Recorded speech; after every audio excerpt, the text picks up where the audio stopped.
right. For some reason in Biden's America, I can't record this podcast correctly. What do you mean? I don't know. That's how I wanted to start the show. Oh, okay. I'm well, since if Biden is going to be blamed for rising gas prices, I'm going to blame him for, a glitchy start to recording this show tonight.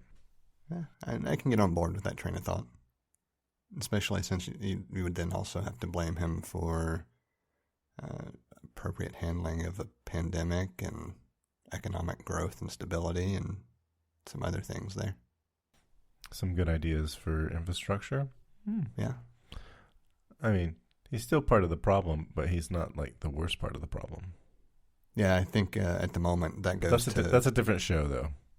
Well, yeah, but no, just real quick, I think at the moment that goes to, what's his name, Manchin from West Virginia. I'm not aware of Manchin from West Virginia. No, I take that back. I'm vaguely aware. I can't remember. I can't place it right now. Refresh my memory. Representative, I think.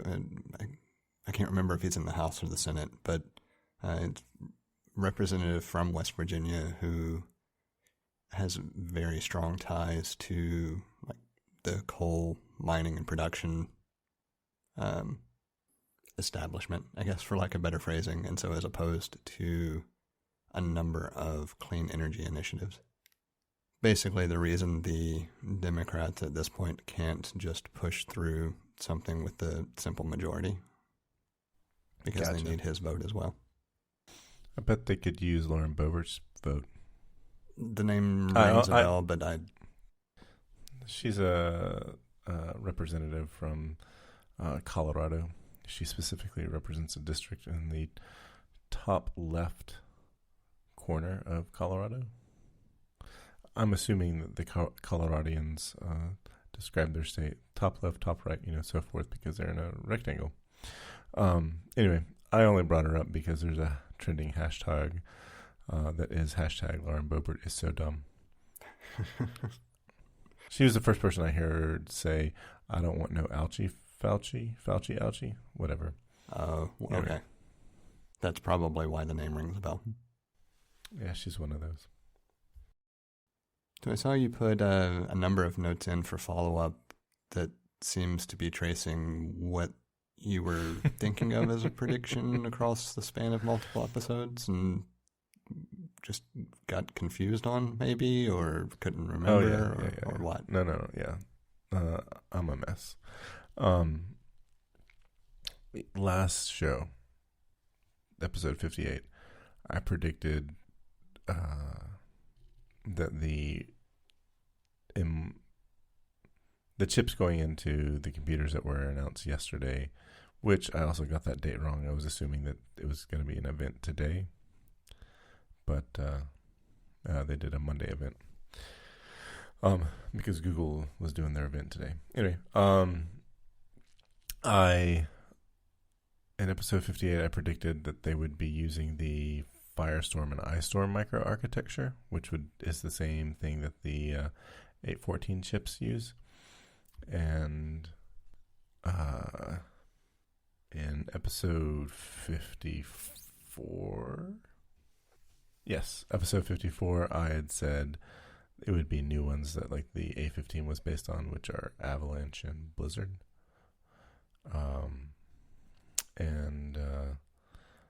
And I thought when we recorded 58 that I had completely forgotten about the different prediction I made in 54, and then listened to both of them and realized that no, in 58 I did remember what I said in 54 and then changed it, and then half-heartedly changed it, and it just, I don't know. It just makes me think that the next time I make predictions, I'm going to have a list of predictions that I write down, and I'm going to go with them, and I'm going to say everything I predict, and I'm going to have no waffling and no halfway predictions, because the last show I said I was thinking Firestorm and Ice Storm, but maybe I'm going to be wrong. I feel like I'm going to be wrong, and it was just this dumb way of hedging bets, and I'm just not going to do that anymore. I'm gonna stop fitting. I'm gonna stop fitting on the fence. And stop sitting on the fence. That's what I'm just nothing. All right, I'll hold you to it. That's fine. You're just like, yeah, I'm good with it either way. He has lost his mind. Well, I was thinking about it. I probably should do something similar as well. Not that I tend to forget recalling what I've thought about, but a lot can change in a couple of weeks based on other announcements and things like that. Anyway, so yeah, I don't recall. The listener demands it. Yeah, I don't recall making any statements about architecture prior. I could have, but I did. Along the same vein, I did see an NTech provided a overview of the M1 Pro and the M1 Max, and then we'll get into that. And it's kind of jumping the gun partially on the topic, but the piece that I wanted to mention is that from the die shots, there's some speculation that there may be components from the A15 architecture that have found their way into the new chips, but absent benchmarking and teardowns, it's kind of up in the air. Yeah, the way I've seen other people talk about them, they've talked about them as if they're on the same microarchitecture that A14 uses. But I feel like we should save our talking about. So, to reference a previous episode, we should save our unqualified conversation and opinions about systems on a chips and chip architecture and so forth towards the end. How do you feel about that? Yeah, I agree.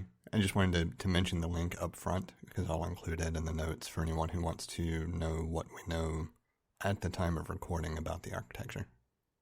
Yeah.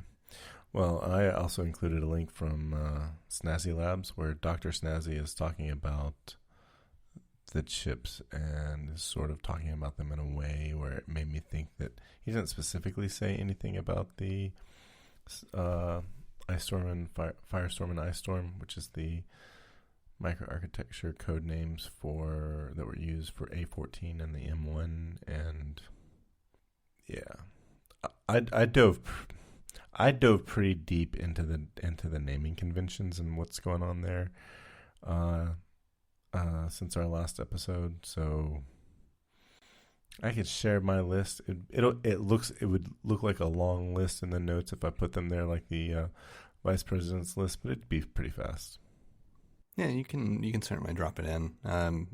I think with that though, let's go ahead and pivot into discussing what was announced instead of pre-event thoughts, and we can kind of interweave the chip conversation with it because I think it's going to be a big part of it.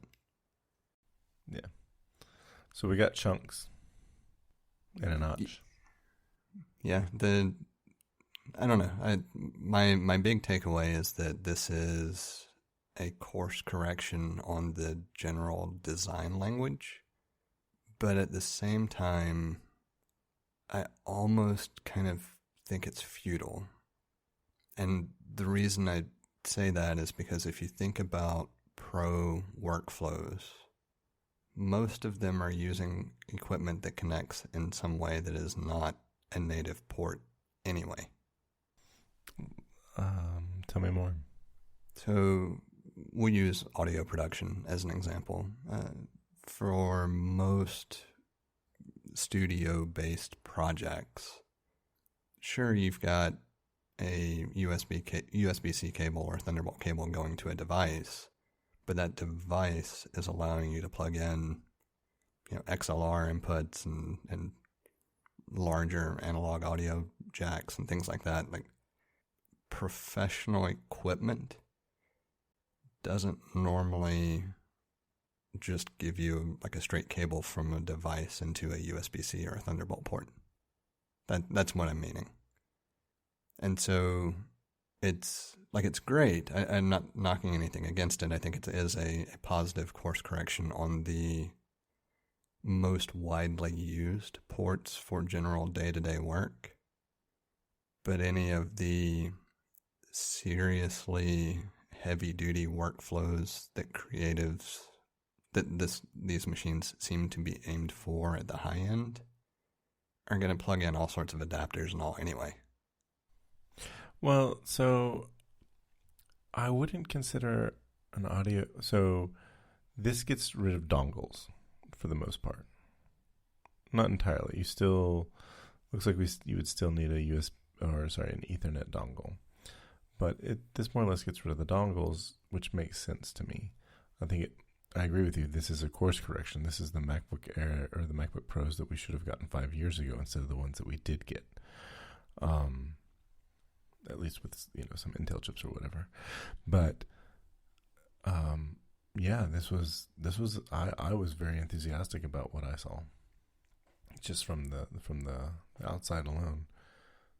But I am also enthusiastic about the change in the shape of the enclosure. I was kind of concerned with how they were going to make this work, and so I think they did a good job. Yeah, and I think the piece that I'm referencing is if you think about the top end, like if you spec'd out a fully loaded new MacBook Pro, that's not attempting to compete with like a power user of a typical platform, right? That's very squarely aimed at an upscale creative workflow from a power perspective, as far as what the system is capable of doing. And to an extent, it seems like overkill maybe is part of the issue. But at the same time, I think it's tough to really understand what market is going to go, what market segment is going to go for that top end, versus it just being a statement about, hey, look at what we can do. Because it feels out of place, but I think it only feels out of place because we don't have the desktop equivalents to compare to and see what changes there. Because if you think about it, how many video production houses are going to leverage mobile workstations most of the time? It's going to be... I don't know. I think there are some, sure, and it all depends on the nature of what you do, but the majority are probably going to capture on-set, maybe do some review fairly quickly, which you don't need that top end for, maybe even some light touch-up or mock-up of some changes, and then shoot it over to a production house that's using, more often than not, workstation or desktop class systems. Yeah, but I see this being a really good tool for on location, looking at dailies, bringing in, here's some rough edits, here's a rough edit of color gradation. I think you get a lot of benefit from that. And when you're part of when you're spending that kind of money, I mean, a $5,000 MacBook Pro is kind of like one of the lower expenses, or one of the smaller expenses you have. So you might have like a half dozen of them for the cinematographers, video editors, etc. I'm so not knowing what I'm talking about, but it's wet finger in the air. I think it's also one of those things that it's just tough to wrap your head around what kind of benefits you'd have at the different levels of the new chips as well. So let's actually back up and describe what was announced, just in case someone listening doesn't know.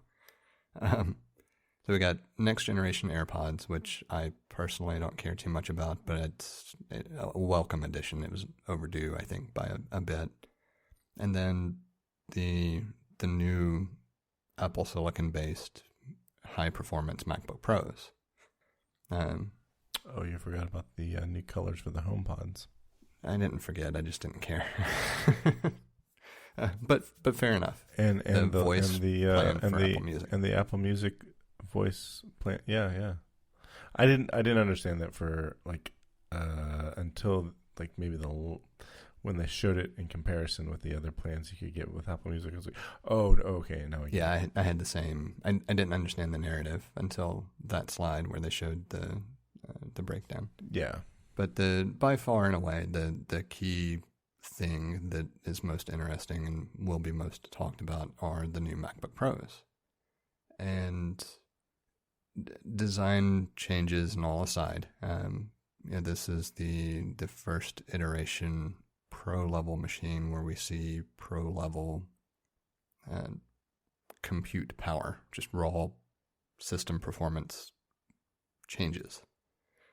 And the chips that were announced were the M1 Pro and the M1 Max. And if you think of the original M1 as the starting point, the M1 Pro basically, you can think of the original chip doubled, and the M1 Pro Max you can think of, or the M1 Max you can think of as the M1 Pro doubled. But there is also an intermediary there that they didn't talk about, that if you go to build to order, you can get an M1 Max with fewer GPU cores than what was presented, which I assume is a result of binning, which we talked about a little bit last show. That's what Dr. Snazzy said. Yeah, it makes sense.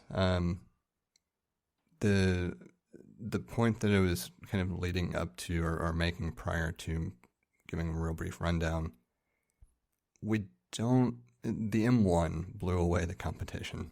And so not having a good grasp on what exactly the M1 Pro and the M1 Max mean in use, until these actually get in the wild and you start seeing some of the capabilities and benefits and things of that nature, it's just tough to figure out if the M1 was phenomenal and holds its own at the top of the pack now, and the M1 Pro effectively more than doubles the performance of the M1, the M1 Max takes it to an extreme level beyond that. In a portable, is the M1 Max even necessary at the moment? Because it feels like, other than Apple software, we're a couple of years away from it really being taken advantage of. And part of why I say that is they called out Lightroom Classic on the slides from a battery usage perspective, saying that you get 2 times longer editing? I don't remember for sure. Either way, it was either 2 times longer or like 2 hours longer. I can't remember. But it's already a battery hog, and it drains the battery on the current generation Intel systems fast as hell. So even if you double my battery life, it's an improvement, but it's not really doing anything for me at the moment. Does that make sense? Yeah, but you have to go to the max to get 64 gigs of RAM. And I think if you work in a place where you need more than 32 gigs of RAM, you automatically see the benefits of that. Well, I think this is where I have a hard time with it, because it's not an equivalent comparison. Currently I have an i9 with 32 gigs of RAM. Performance-wise, the M1 with 16 gigs of RAM beats it, right? Are these benchmark performance or real life I'm using this thing over here? Well, I'm not using one, so I can't compare directly. I can only base it on benchmarks and commentary. But if the M1 already exceeds my current capabilities, then I can't compare current capabilities with 32 gigs of RAM to a system on a chip architecture with 32 gigs of RAM. That's right. This is a classic. You can't, we're not comparing apples, even though we're comparing apples. Right. And so that just goes back to my other point of, if the M1 Pro is that phenomenal, where does the M1 Max really deliver something specific that's needed in a portable workflow now? Or is it just for those people who like the ability to take their computer somewhere easily, but really just want a high-power workstation. And if the answer is the latter, then I think the port situation just isn't what it needs to be for a mostly desk-placed workstation. That's kind of where I'm having a lot of trouble navigating those conflicting thoughts. Yeah, I think it's because you probably don't work the way that a lot of people work, and it's like, here, I'm taking this computer and I want to have it on my desk like 95% of the time, but when I need to pick it up and move, I can pick it up and move. Yeah, and I'm at my desk, 20% of the time, tops. My MacBook Pro sits on the desk most of the time. Like, I have turned into that person inadvertently. But at the same time, I used to be an iMac user and a Mac Mini user with an Apple display. So, there's, at this point, I'm just like using the smallest, display I have right now because, I have a MacBook Pro. But I think that... Because I used to take it from home to work and work to home and then before time. But I think that kind of illustrates the point, right? Well, maybe not, because your workflow also isn't that demanding from a pure system power perspective. No, I only have a 16 or a 15-inch MacBook Pro because I wanted the biggest screen, the biggest display in a notebook that they had, and so that's why I could very well do this job on much smaller computers. I think I might hear the fans more because I run Chrome for all my work web browsing and G Suite, but other than that, I don't this does not do a lot of work. And to be fair, most of my work is not that intensive at the moment either. Most of what I'm thinking about is with the other advances in technology and accessories over the past few months and some of the things that are coming my way. I'm looking toward doing more creative work again. And so I'm thinking about those workflows and what the impact different setups could have. All that to say, though, I still don't need the power of the Macs. It's just that I would love to have it. Well, that's me and a Mac Pro. Would love to have a Mac Pro, but I have no use for a Mac Pro. Anyway, yeah, I think that's a long enough digression on some of the concerns and inability to wrap head around just what it actually means in the real world. Let's kind of pivot back to. I was gonna say I had one more comment on that, and I think there is a use case for it, and I don't think Apple sells a ton of $5,000 computers or near $5,000 computers, but they do sell some, and there are some people that this is exactly what it's going to be, but we're getting into niche territory, and I'm glad it exists. I'm glad that it's here's the most power we decided to put into a computer. It's $5,000. Go nuts. And I think there is some use for that, but I think the majority of the ones they're going to sell are going to be the ones, the 2500 and the 2700 ones, and I think the 2700 it's the same as the 2500. It's the 2 terabyte. It's the 1 terabyte hard drive. So I think that's the majority of the ones they're going to sell, and I think there's a lot of folks that are going to benefit from having that computer. I agree. I think the strategy is a little bit different. I think the high end exists for the niche markets now, but I think the strategy is that in a year or two, when those prices start to trickle down as other chipsets are released, that becomes a phenomenal entry point for creative endeavors at a price point that is more in line with what the majority of people might consider. So I think it's get it out there now, develop for it, let people get their software optimized for it. In a year or two, you'd be surprised what the landscape looks like for someone just moving to the Mac and being able to start out without any of the baggage that the previous Intel era carries into the new Apple Silicon era. Yeah. So, are you for the port situation? Are you upset about the port situation? Did you want to see something that you didn't? I'm not upset about it at all. I like the change. I think it's the right set of things to change as far as what's included, what's not. The only thing that I would like to see is the retention of 4 USB-C ports in addition to, just because I can already fill up all 4 easily just with hard drives and power, and still need 1 or 2 more ports.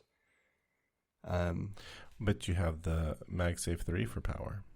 Yeah, but I would still need an additional USB-C port at least. Like I have 4 external drives that I could plug up at any given time.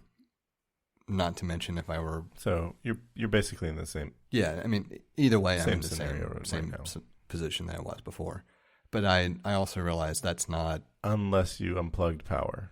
Yeah, but I also realize that's not most users. Most users don't have that many external hard drives. They're plugging up for different purposes. No, I mean, I think if you're going to have that many, you need to daisy chain them with Thunderbolt. Except that you can't do that with portable SSDs. There you go. And I do need them to be portable because my workflow is portable. You know, I intentionally have things set up to be able to drop it all in a single bag and go. Yeah, totally. I understand that totally. I have figured out how I'm going to address it for my specific needs now, which would carry over, but that's a slightly different discussion. Yeah, and this is definitely a niche problem. Yes, very much so. So I said that they got chunks, and I put that in quotations because I was referring to the feet. This is an interesting foot change on the bottom case. I'd say that's the one thing I'm not entirely sure I like as a change from the Intel architecture to this one. But I'd have to see it. You know, the pictures make it look very pronounced. I don't think in actuality it is. But my big concern would be, does it feel like it catches as you slide it into a sleeve or not? Yeah, I don't think it will, but I can't, like you, I can't tell. And when I was talking about chunks in the last episode, this is not at all what I was thinking, but I'm pleased with what they did. I thought it was interesting that they stuck a notch in there. I'm like, oh, this actually makes sense. If only they would, build in a feature into Mac OS that allows you to collapse some icons in the menu bar without having third-party software. I mean, I would like for it to be a native option, but I like Bartender, and they solved the problem a while ago, and I don't mind paying them for continuing to solve that problem for me. And I get it, but I'm just saying, if you're going to do this, you got to do that, if you want to do it right. I do think the notch is not nearly as obtrusive because of the way they moved the menu bar up to give you that little bit extra real estate. Mm-hmm. I think it's very clever. I'm just curious to see what happens if you turn. I'm curious to see what happens if you turn the resolution, crank it way up. And I don't think anything really changes other than things getting maybe a little bit smaller. I guess I just don't follow the line of thought there. It's just does the menu bar stay the same and some things change? Oh, okay. I follow now. Yeah. So I'm curious to see what happens. I would assume that the menu bar gets smaller because I don't think it's going to be that much smaller, but I want to see. Can you put it at a resolution or scale it, or because it's not really, I feel like it's not resolution that they call it anymore. They just, it is resolution, but they just say larger text and smaller text larger text and more space. And I always go for more space, but it's just, with the Retina the Retina displays, they've been able to really like keep everything crisp no matter what size you make your text. So I'm just curious to see how the menu bar scales with that. It's pretty an uninteresting thing that I've talked about too much at this point. And one thing that I do really like is the inclusion of the, what did they call it, Liquid Retina XDR display. Oh my gosh. We were talking last show about which one's going to have it, or is there going to be a model that doesn't have it, and all of them have it.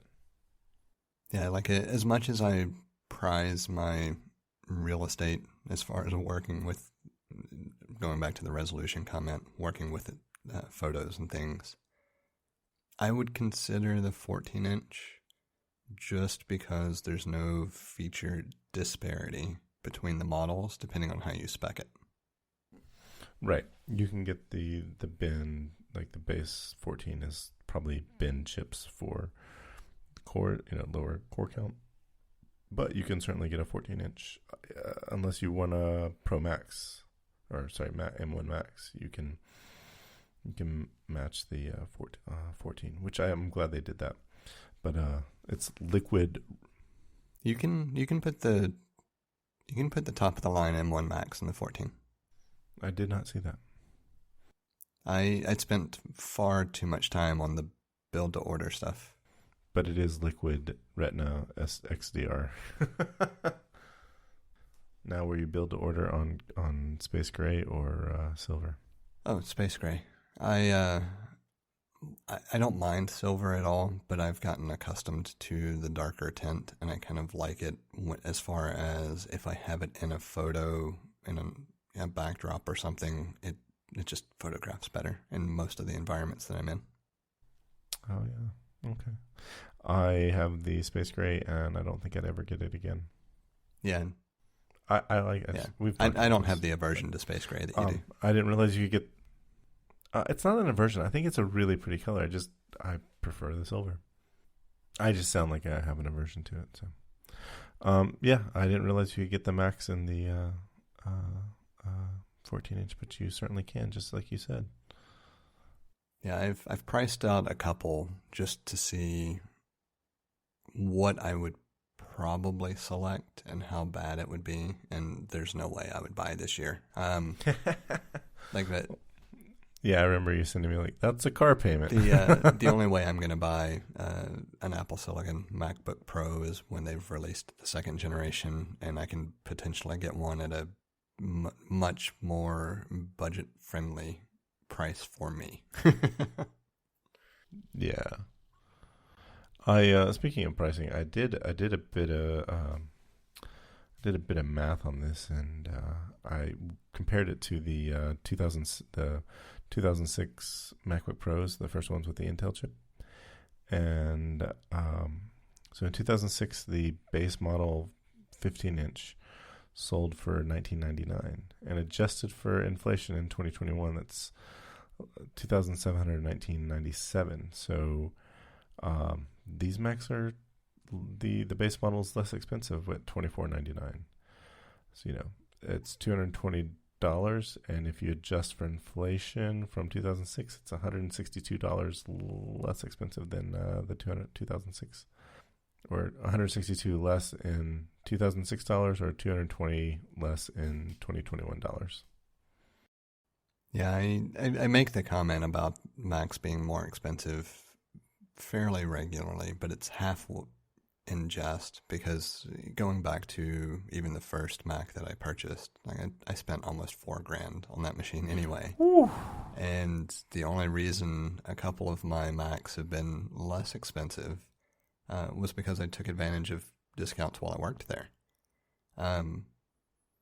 Generally speaking, if you were to spec out each of the MacBook Pros or PowerBook Pro, if you go back far enough, any of the notebooks that I have purchased, my average purchase price is $3,500.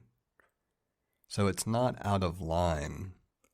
The problem that I have, and I sent you a message about it, the lack of ability to modify storage after the fact is really the pain point. Because I would previously order what would do well for storage for that current year with the ability to expand it aftermarket later.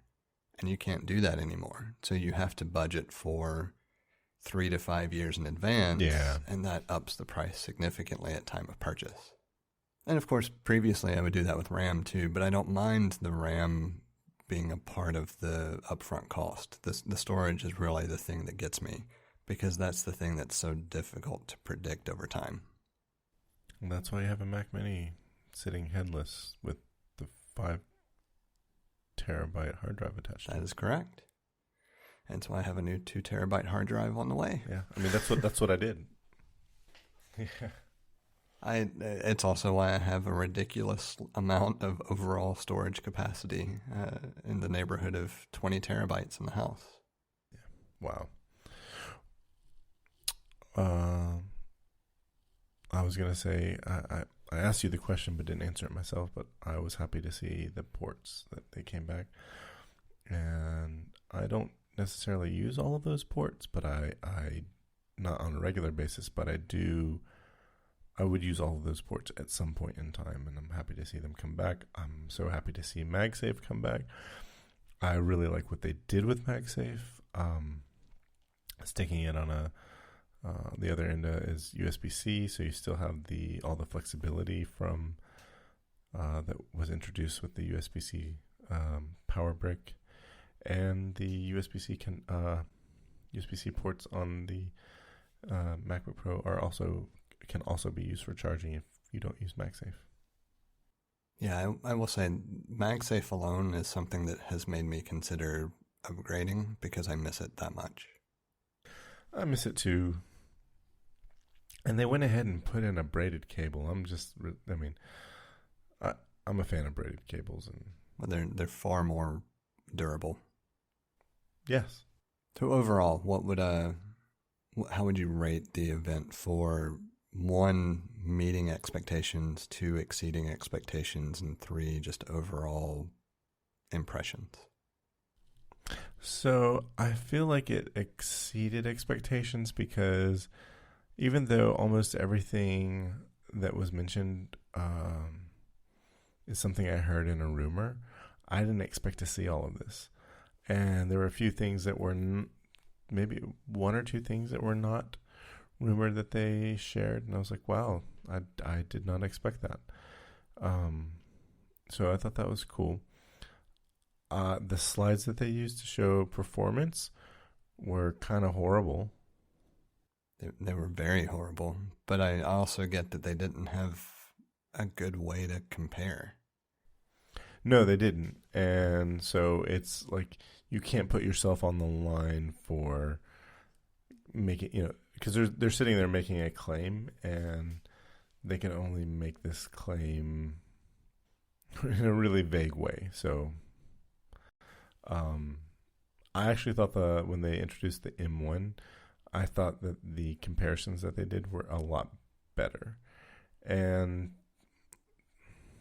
it's tricky because I think I think they compared a lot to the previous MacBook Pros and so forth. They compared to Intel. They compared to Apple computers with Intel processors, and I think it's been long enough, and those machines are old enough, and that architecture is old enough that they couldn't make that comparison a year later. So they put something out there, and it's just I get the story that they're trying to tell, but the graphs were terrible. So I was pleased. I wasn't expecting this naming convention, but it makes even though I think they're terrible names, it makes a lot of sense. Just to clearly define things for people who are not Apple nerds. Yeah, it certainly makes it a lot easier than i3 and i5 and i7 and i9 and all the different clock speeds. I decided that I'll share the crazy list that I have in the after show Um, if you want to get into the crazy part of like firestorm and ice storm and avalanche and blizzard. We'll get into it. We'll hold that for just a moment longer. A couple of other things I wanted to mention. Overall, I was blown away by the chip announcement specifically. The M1 Pro, I think, is more or less in line with what I expected. Maybe exceeded expectations a little bit. Like it's one of those things that's really tough to nail down what I expected because it's an architecture I'm not nearly as familiar with as we've mentioned multiple times. And so just drawing rough performance comparisons between the M1 and the M1 Pro, the Pro is in line with what I expected and maybe exceeds it slightly. And the M1 Max felt like a one more thing announcement to me. It did. I wasn't expecting two chips, even though some people talked about it in the summer. Yeah, I would have. I haven't. I generally don't pay attention to rumors, and I haven't listened to many other podcasts recently. Recently being the past few months, just from a general time perspective. So I hadn't heard any speculation about multiple chips. My thought, though, on multiple chips would have just been like the M1 Pro with the 16 gig memory capacity and maybe the same chip with just expanded memory capacity, but having to be obviously pressed as, a different chip. I didn't expect yet another chip, architecturally speaking, that was like the M1 Pro on steroids. That kind of disparity between the performance of the chips. Right. So I'm going back, and I'd heard it in a couple places, but I liked how on Snazzy Labs how they described it. There's a detailed description of this, and I don't remember who said it first, but I believe John Syracuse had talked about it, but it was based on what was reported from Snazzy Labs, and they talked about the Jade C die, which is the M1 Max, and then the Jade C Chop, which is the M1 Pro. And I remember hearing about it, but it just didn't occur to me that it was going to be two different chips like that. And now seeing the Pro and the Max, I'm like, oh, okay, that makes sense. But it also took someone reminding me of it again, so that might be why I wasn't expecting it. But when I heard about it, I was thinking one of them was going to be in a different computer. I wasn't expecting it to be both of them to be in portable computers. Because then there's also the Jade 2C and the Jade 4C, and the Jade 4C is four times bigger than the Max. So, and that, rumored to be in a Mac Pro. And so that does ring a bell. I think I listened to an episode of ATP where that was discussed. But those kinds of things, I listen and don't necessarily put too much into it just because it is speculation. Yeah. I put a link in the notes for Snazzy Lab's video where he talks about the new computers, and he brings up, just reminded everybody that, I reported on this earlier this year, and I'm excited to see something about the the much bigger chips, the desktop version of these. And so it just kind of, I think unleashed is going to be an understatement for the next round of, or the final set of computers Apple releases with their silicon on a chip, or system on a chip. Yeah, I'm certainly excited to see what else they do. I'm more interested now, though, in what changes between the M1 iterations and the M2 iterations, just to be able to wrap my head around what this architecture means in a overall roadmap perspective, because I still, for me personally, I still don't have that understanding of what some of these things could mean. Right. Is this is the jump from Intel to Apple system on a chip the biggest jump we're ever going to see? I mean, it's phenomenal, and there's no reason to understate it. But this might be we don't know if this is going to be a giant jump, or if we're going to see jumps like this often or semi-often. But well, I think it's fairly easy. Yeah, we have no baseline. Well, I do think it's fairly easy to take a step back and look at what they've done with the A-series chips in the phone. And there are huge improvements generally from iteration to iteration. It's just that they're not necessarily specific improvements on raw performance only or power efficiency only. It's more holistically, this is the next thing that we want you to be able to do that you can't do today. And so we tweak 5 different components a little bit, but it gives you significant gains iteration to iteration. Like I feel like that's going to be the new model for just Mac silicon evolution as well, which makes sense. But talking about it, I can make that logical step, right? But I can't quite wrap my head around what that means year to year from a feel perspective yet. And that's the part that makes it difficult to truly understand the magnitude of what either the M1 Pro or the Max actually gives. Does it make sense, or did I completely lose the... I've just not been in that no, it makes sense, but I just have not been in that headspace, and I'm still like paying attention to these, just wrapping my head around these. So the part of what makes that thought process forefront in my mind is if you think about the iPhone 12 Pro and the 13 Pro and the differences between the A14 and A15, from a raw performance perspective, you wouldn't say the A15 is drastically superior.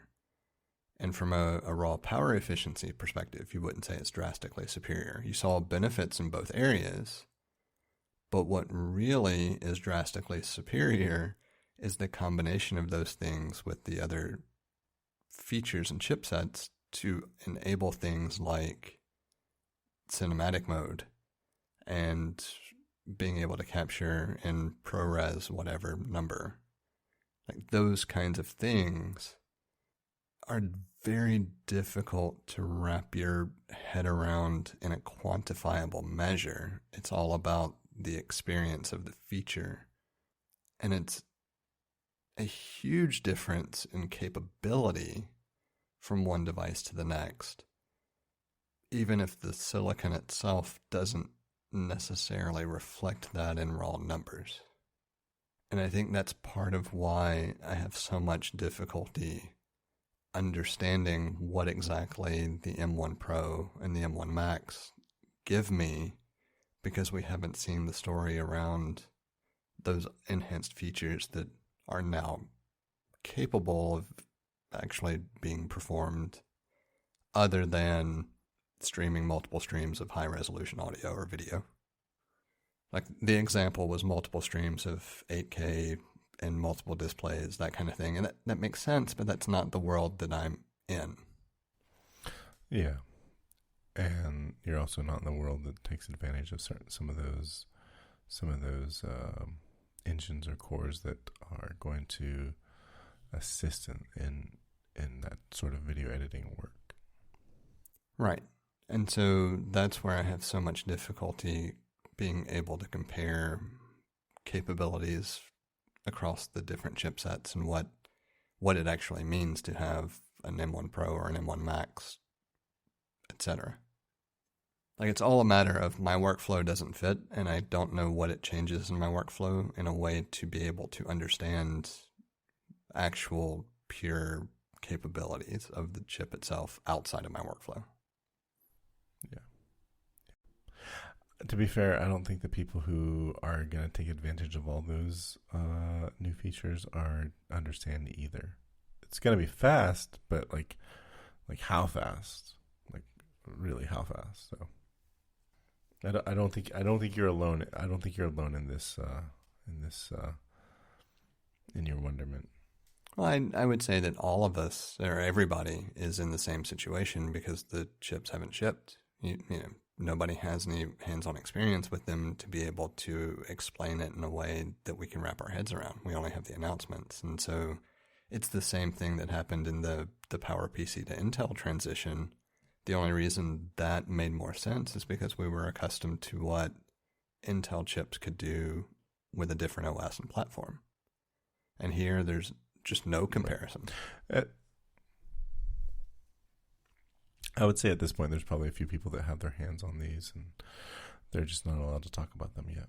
Well, yeah, fair enough. But later this week an embargo is going to lift and we'll see some pretty interesting things. I look forward to Daring Fireball, a post from Gruber. Are you at all sad about the touch bar going away? Not really. I mean, the only thing I use it for now is the quick access to answer when you call for the recording. I mean... Yeah, that was one of my favorite features of the touch bar, and I hardly ever use it anymore. I mean, that's going to be, a change at some point whenever I do finally upgrade, but it's not a change that I couldn't solve with a quick key mapping. Yeah, and I think I've said this before. I'm going to say it one more time, but they kind of bumbled the touch bar because it should have been additive instead of replacing the function keys. They should have just stuck it up on top of there, and there would be no reason to hate it. There'd just be there might be no reason to use it, but there'd be no reason to just hate it. And they delivered it, and then they did nothing with it. And then they took it out back and buried it. The fact that it's going away... What? And then they took it out back and buried it. Yeah. I mean, I'm actually surprised that they mentioned that they replaced the touch bar, but it was an apology mention. I don't know how I feel about the space between the keys being black. I don't know. From an aesthetic perspective, I kind of like it, but I'd have to see it before I can make any kind of judgment on it. It seems fine. I don't have any strong concerns or thoughts against it. I need to see it and see what I think. Yeah, that's all I got to say about that. I don't think I have anything else actually either, other than it was a good event. The only thing that just really struck me is kind of cumbersome. Did you notice that when Tim Cook was talking in the field, he kept doing something with his leg, like he was emphasizing something? It was just kind of distracting. No, I didn't notice that at all. Okay, so that it's just one of those things that for me it's kind of odd. Yeah, interesting.